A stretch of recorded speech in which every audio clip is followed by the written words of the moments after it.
ассалому алайкум шунавандаҳои гиромӣ. гуфторамонро аз силсилаи хониши адабӣ оғоз менамоем.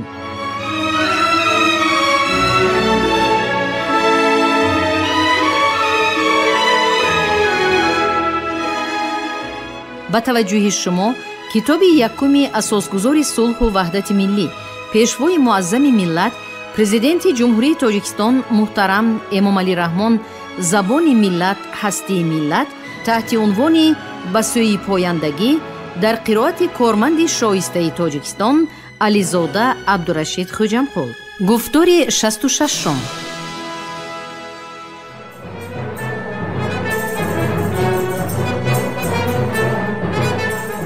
китоби якум бо шиори ба сӯи пояндагӣ соли 2018 муҷаддадан интишор гардида, нашри 11 дар пешгуфтор ҳадаф, мақсад ва моҳияти он бозгӯ шудааст. бино ба нигоштаи муаллиф, бо фарорасидани истиқлолият ва забони давлатӣ эълон шудани забони тоҷикӣ, масъалаи забон аҳамияти хоса пайдо кард ва ба ҳадде мубрам гардид ки онро метавон яке аз падидаҳои муҳими шуъури миллӣ ва афкори ҷамъиятии ин солҳо номид. нуфузи динӣ.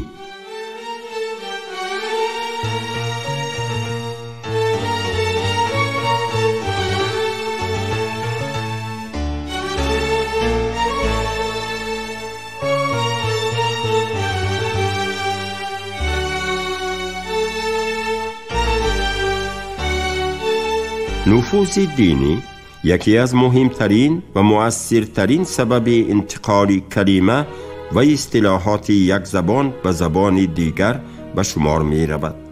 از بس که نفوذ از طریق عقیده صورت می گیرد، بنابراین وی با اصطلاحات خاص خود در زبان داخل می شود و این اصطلاحات سالها به صورت اصلی خود باقی می ماند. مثلا حج، زکات، مناجات، غلمان، کمسر، ذکر و صدها کلمه دیگر بیش از 1000 سال است که در زبان تاجیکی به همان صورت عربی خود باقی مانده اند و عقیده باعث شده است که کسی تا امروز در فکر تغییر دادن آنها نیست.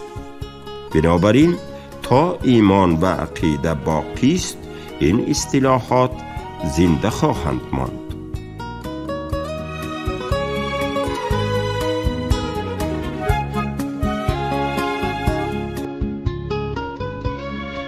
سبب نظامی.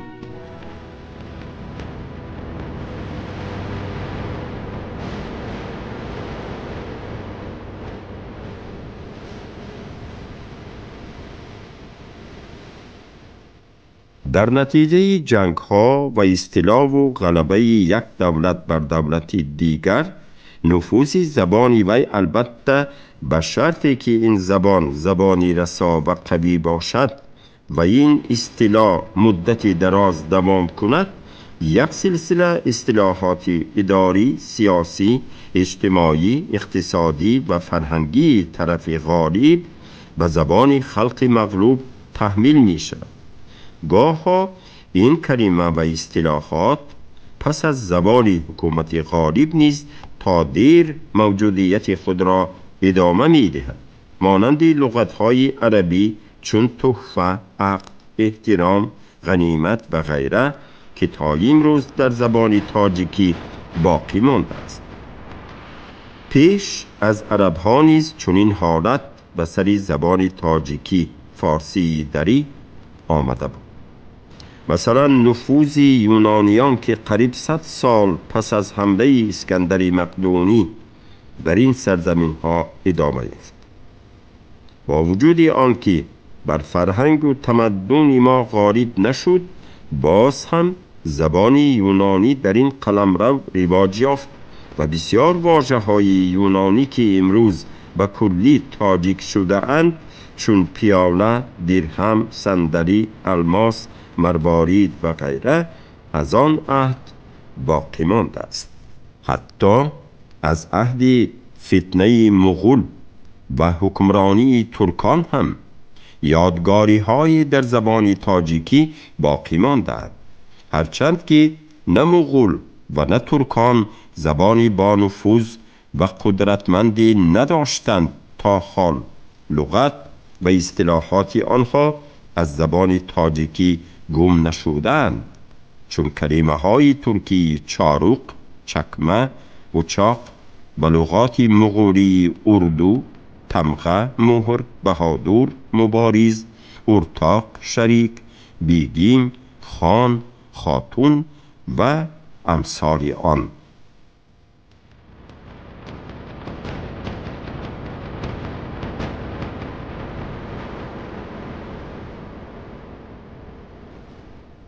سبب سیاسی.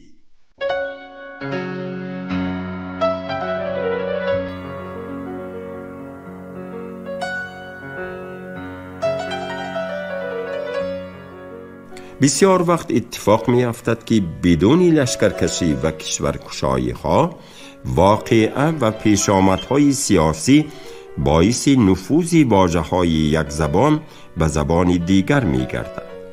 مثلا پس از آن که عرب ها سرزمین های ایران و آسیای میانه را فتح کردند و حکومت به دست آنها افتاد، بسیار لغت های سیاسی، اقتصادی، دینی و غیره به زبان تاجیکی داخل شد و پس از سقوط حکومت های عربی آنها از بین نرفتند و امروز هم استفاده می شوند، مانند خطابه، سلاح، سلطنت، قدرت، جناب، ضبط، حضرت، هجوم و مانند این.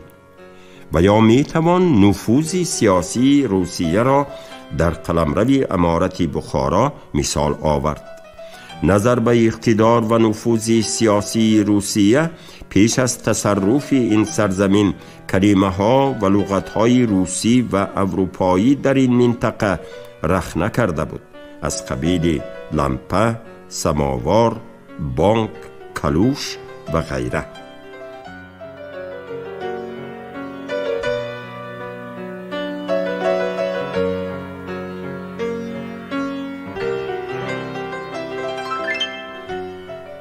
سبب‌های علمی و ادبی.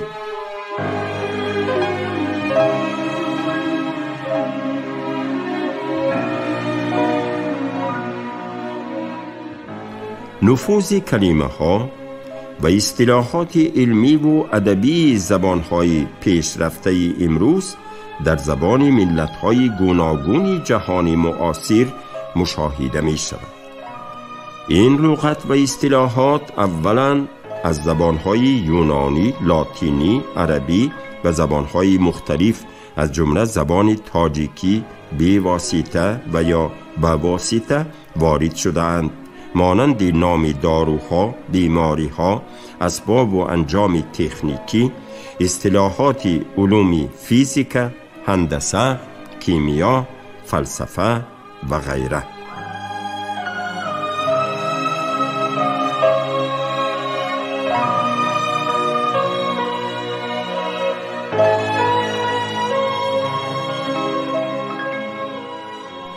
سبب فرهنگی و اجتماعی.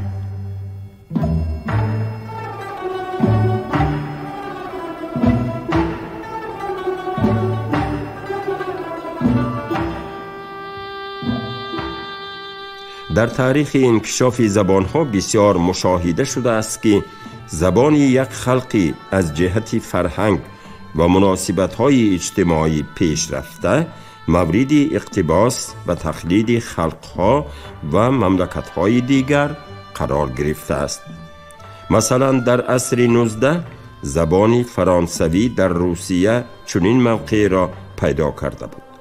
اشراف زادگان و روشنفکران فرنگی معابی روس در محفل و درسخانه ها و حتی در صحبت‌های خانوادگی به آن زبان صحبت می کردند و داستان و رمان‌های فرانسوی در بین کتابخوانان و اهل قلم هواداران و پیروان زیاد داشت. مثال روشن آن را نویسنده شهیر روس لیو تالستوی در اثر معروف خود جنگ و صلح نقل کرده است. این رسم و روش به اکثریت مملکت‌ها به حد نفوذ و سرایت کرد که سخنوران ناموری بعضی کشورها، پوشکین در روسیه و لیسینگ در آلمان، به پاکیزه‌کاری و تازه سازی زبان پرداختند. زبان ما نیز از چنین پیش آمد ایمن نمانده است. مثلا بسیار لغت‌ها و اصطلاحات مربوط به سیاست، فلسفه، منطق و یا فنون ادبی در زبان تاجیکی تا امروز همان اصطلاحاتی است که از زبان عربی بعد از اسلام داخل شده اند و بیشتری این اصطلاحات را دانشمندان ایرانی نژاد ساختند. ولی چون زبان عربی واسطه انتشار فلسفه، منطق و فنون ادبی بود، بنابراین واژه و اصطلاحات این رشته ها توسط زبان عربی و زبان تاجیکی داخل شده اند.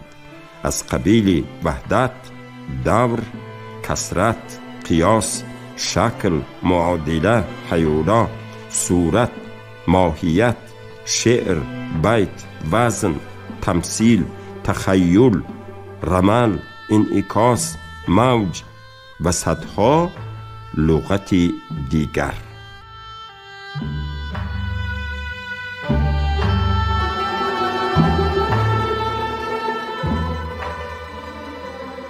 در سده اخیر صدها و هزاران لغت و اصطلاحات سیاسی، اجتماعی، علمی، فنی، تکنیکی و صنایعی جدید از زبان روسی و یا از زبانهای ملت‌های مغرب توسط زبان روسی و زبان تاجیکی معاصر داخل شده اند که نظر به اهمیت موضوع در موقع خود به آن باز خواهیم گشت.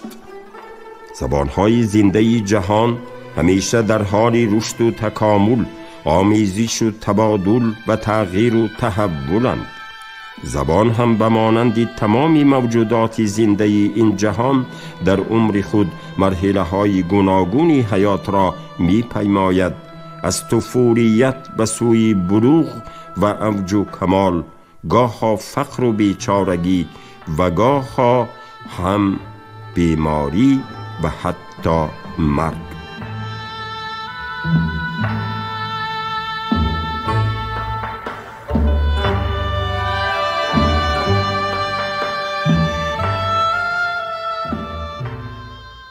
دانشمندان دو عامل اساسی را سببگار این اوج و زوال زبان می دانند: عامل داخلی و عامل خارجی.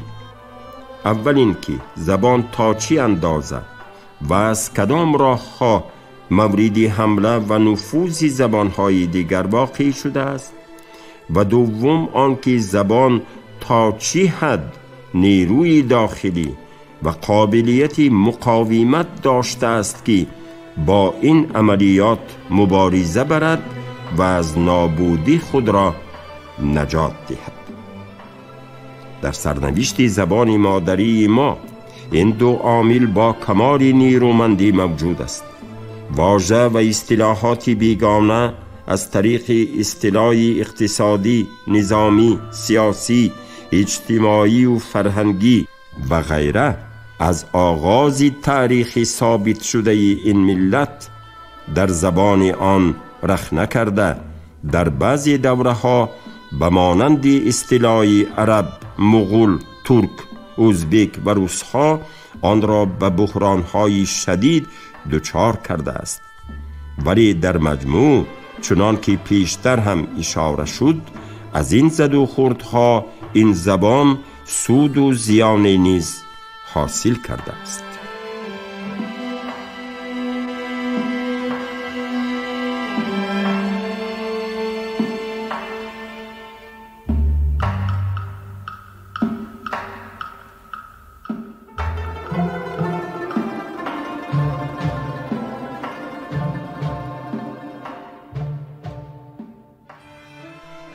در هر صورت، هرگاه که ما در مورد تأثیر و نفوذ زبانهای بیگانه در زبان حاضره تاجیکی تحقیق و بحث میکنیم، باید چند مطلب مهم را در نظر داشته باشیم.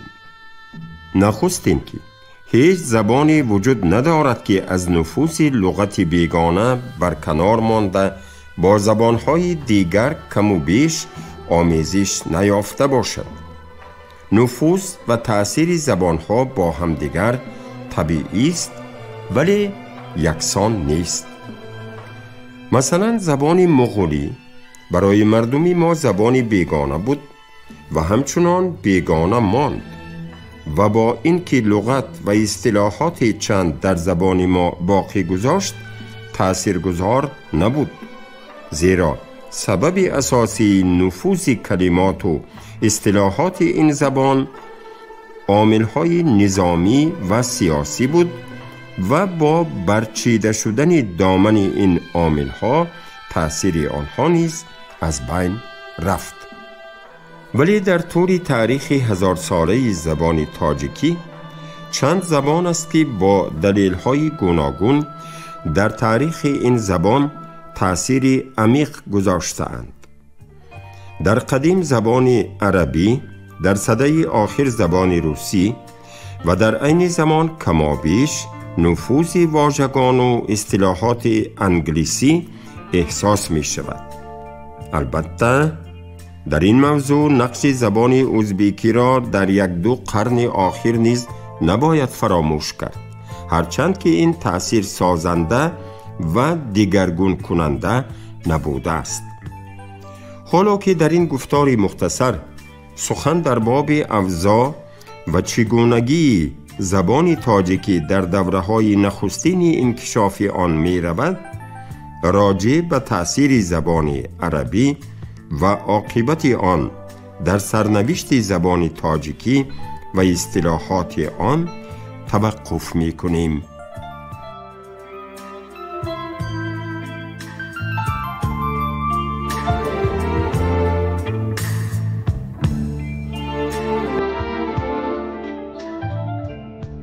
طوری که در کتاب‌های تاریخ خواندیم، جنگ‌های طولانی ساسانیان با روم، سستی و زوال آیین زردشت که انقلاب سیاسی و فکری در پی داشت، خیانت اعیان و روحانیان و شورش سپاهیان در آستانه حمله عرب پایه‌های دولت مقتدر ساسانی را به لرزه آورد. بنابراین نظام رسمی فرتوت سیاسی، سپاهی بلواگری سرکش و دستگاه ضعیف شده معنوی جامعه در برابر لشکری بیباک و قهار و مجهز با سلاح نوی ایدئولوژی مسلمانان اسلام که در اوج فتوحات و جهانگشایی بود مقاومت و ایستادگری کرده نتوانست. سرانجام این پادشاهی بزرگ که چندین قرن علم و تمدن و فرهنگ مشرق را به سبب سازمانی بزرگ و مقبول خود نگاهداری کرده آن را پشتیبانی می کرد، سرنگون گردید. این شکست به شهادت محققان به اندازه عمیق بود که نه تنها نوع زندگی و مسیر تمدن باستانی ایران را دگرگون کرد، بلکه روند انکشاف زبان آن را از مجرای طبیعیش بیرون ساخت. در ابتدا حتی بیم آن به میان آمده بود که فارسی گویان نیز زبان ملی خود را از دست داده مانند اهالی بین النهرین، فلسطین، سوریه، مصر و یک قطار کشورهای شمال افریقا عربی زبان شود. خوشبختانه چنین حادثه با سبب‌هایی که در بالا ذکر شد روی نداد، ولی زبان عربی به طور عمیق در تار و پود زبان تاجیکی تنید.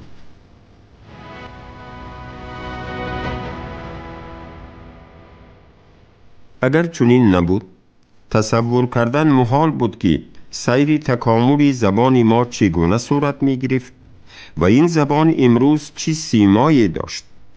چنین نفوذی بی سابقه که در عمر این زبان تنها یک بار دیگر در سده 20 تکرار شد، سبب و عامل‌های عینی خاص داشت.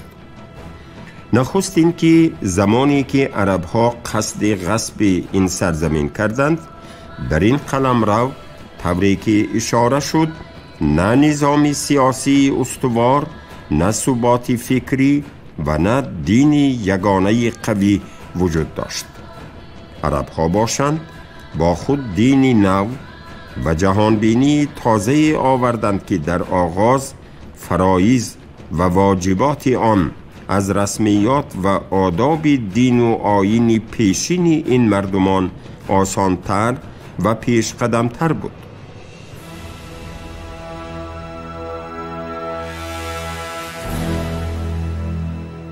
از این رو دین آنها کم کم توانست آن خلای معنوی را پر کند.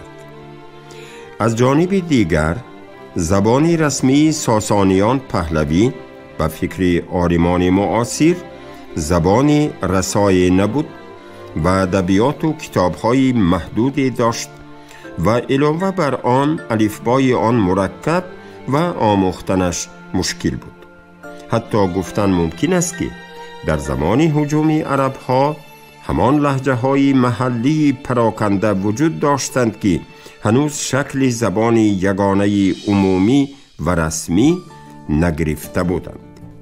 بنابراین زبان قوی و واحدی هم موجود نبود که در برابر نفوذ زبان عربی مقاومت و مبارزه کند. این دو عامل در مجموع اصطلاح عرب و نفوذ زبان آن را تأمین نمود. برای به نتیجه درست رسیدن در این مسئله باید دو عامل را بررسی کرد. یکی جاری کردن اسلام و سپس جاری شدن زبان که این دو عامل سخت به هم پیوست می باشند، زیرا اگر دین اسلام را مردم می پذیرفتند خواه و ناخواه باید اصطلاحات عربی آن را هم قبول می کردند. حالان که به گواهی تاریخ عرب‌ها آیین خود را در بسیار مناطق با زور تیغ جاری کردند و گاه پول و امتیازات دیگری مالی را نیز استفاده می کردند. نرشخی در تاریخ بخارا چنین می نویسد: هر بار اهل بخارا مسلمان شدندی و باز چون عرب برگشتندی ردت از دین برگشتن آوردندی و قتیبه ابن مسلم 3 بار ایشان را مسلمان کرده بود، باز ردت آورده کافر شده بودند. این باری 4 قتیبه حرب کرده شهر بگرفت و از بعد رنج بسیار اسلام آشکار کرد و ایشان اسلام پذیرفتند به ظاهر و به باطن بت پرستی می کردند. قتیبه چنان ثواب دید که اهل بخارا را فرمود یک نیمه خانه های خیش به عرب دادند تا عرب با ایشان مانند و از احوال ایشان با خبر باشند تا به ضرورت مسلمان باشند. بدین طریق مسلمانی آشکار کرد. درست است که عرب‌ها در آغاز اصطلاح خود به مسئله جاری و نقش زبان خود توجه نداشتند.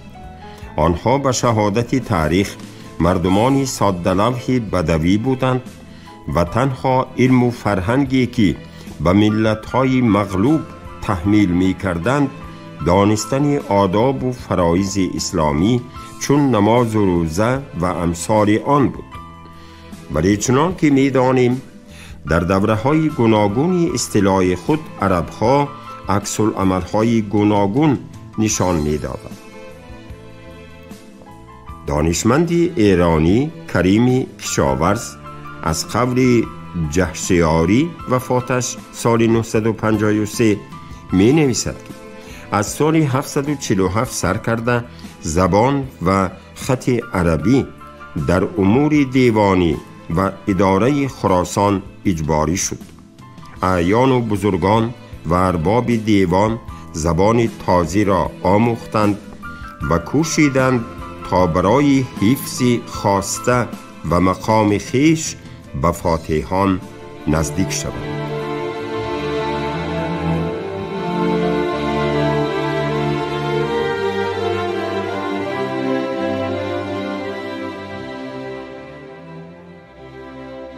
دولتشاه سمرقندی در تذکرة الشعراء چنین روایت را آورده است که واقعیت آن شبهه انگیز است. حکایت کنند که امیر عبدالله ابن طاهر که بر روزگار خلفای عباسی امیر خراسان بود، روزی در نیشاپور نشسته بود. شخصی کتابی آورد و به تحفه پیش او بنهاد. پرسید که این چه کتابی است؟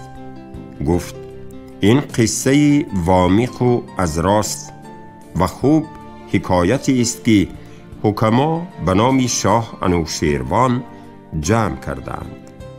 امیر عبدالله ابن طاهر فرمود که ما مردم قرآن خوانیم و بغیر از قرآن و حدیث پیغمبر چیزی نمی خوانیم.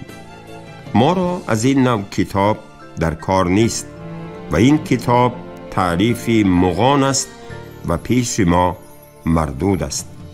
و فرمود تا آن کتاب را در آب انداختند و حکم کرد که در قلمرو من هر جا از تصانیف عجم و مغان کتابی باشد جمله را بسوزانند.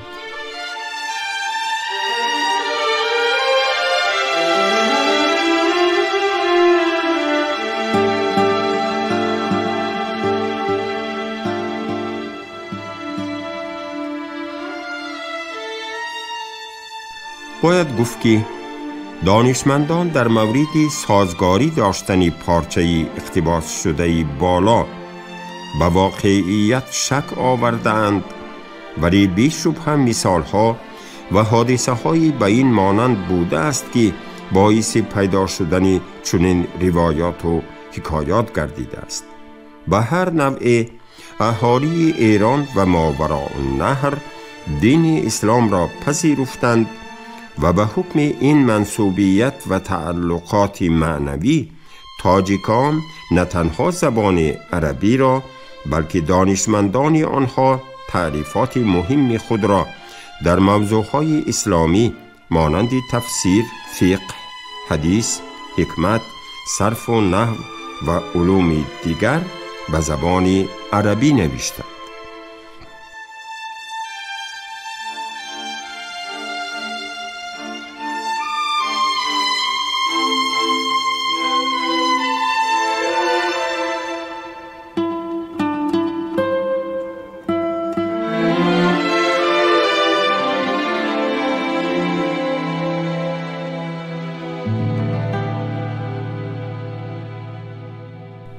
پس از آن که حکومت عربی در بسیار سرزمین ها گسترش یافت و دامنه نفوذ فرهنگ آن از حدود چین تا اقیانوس اطلنتیک پهن گردید، دانشمندان کشورهای زیر نفوذ حکومت عرب از جمله عالمان ماوراء النهر به دلیل آنکه زبان عربی را خوبتر می دانستند و نیز به خاطر آنکه خواندن اثرشان بیشتر شود آثار خود را به زبان عربی می نوشتند.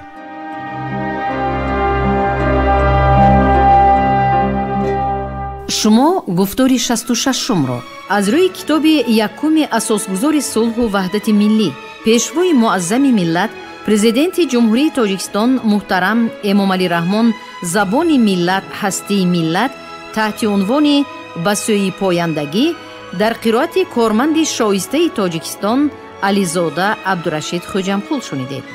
کارگردان شیرعلی نزلی، صدابردار نگینه خیرالله.